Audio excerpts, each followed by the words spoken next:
उत्तराखंड का हिमालय, सोचिए, ये सिर्फ पहाड़ नहीं बल्कि एक जीता जागता टाइम कैप्सूल है। एक ऐसी जगह जो रहस्यों और किंवदंतियों में आप कह सकते हैं पूरी तरह डूबी हुई है। और यहाँ ऐसी ऐसी कहानियां दफन हैं जो हमारी सोच से, हमारी कल्पना से भी कहीं ज्यादा पुरानी है। तो सवाल यही उठता है ना, कि आखिर इस देवभूमि में, इसकी मिट्टी के नीचे कौन से प्राचीन रहस्य दबे हुए हैं। चलिए आज इसी सवाल के जवाब को ढूंढने की कोशिश करते हैं। हम सब मिलकर इस असाधारण क्षेत्र के गहरे इतिहास की परतों को एक एक करके खोलने वाले हैं। जरा इस तस्वीर को देखिए। ये एक प्रागैतिहासिक चट्टानी आश्रय है।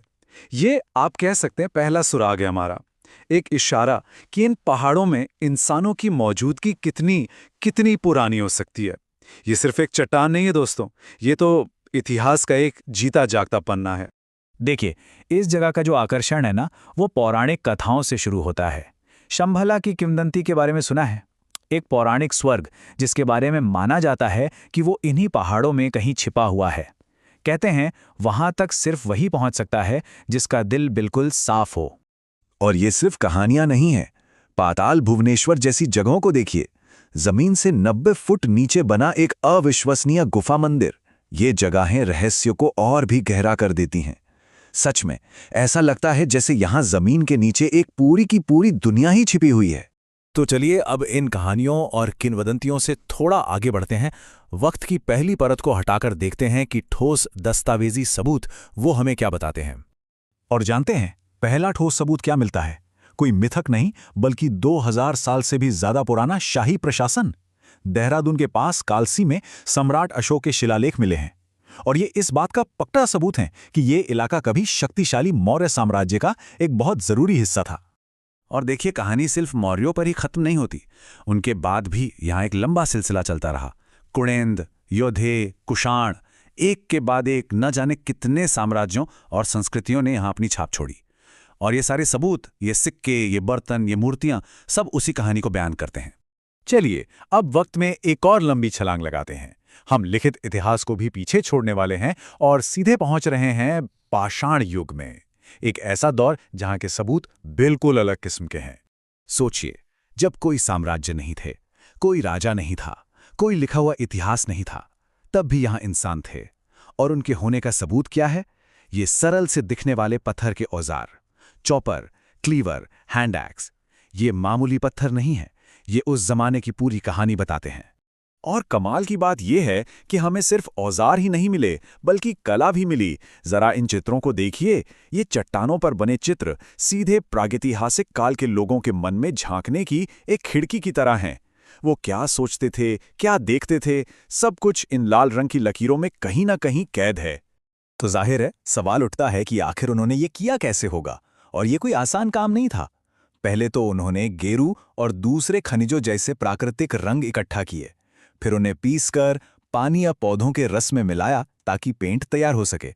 और फिर अपनी उंगलियों या शायद किसी छोटे मोटे औजार से इन चट्टानों पर वो कला उकेर दी जो हजारों साल बाद भी जिंदा है।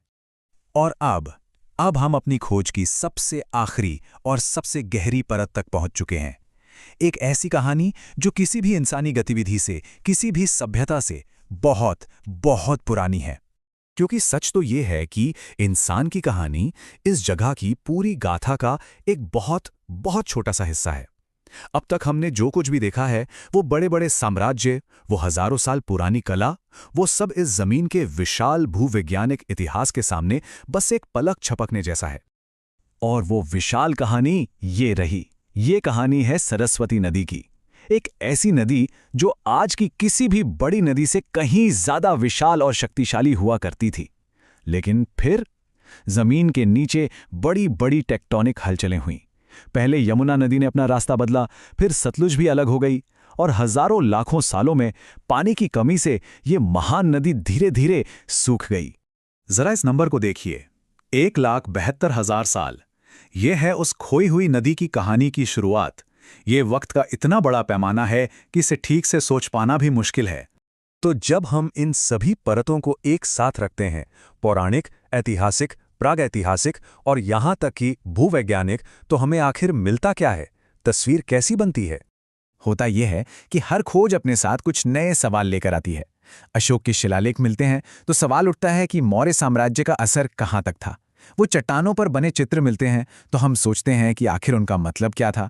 और सरस्वती नदी, उसके बारे में जानकर तो सबसे बड़ा सवाल खड़ा होता है कि उसके किनारों पर कौन सी सभ्यताएं बसती होंगी।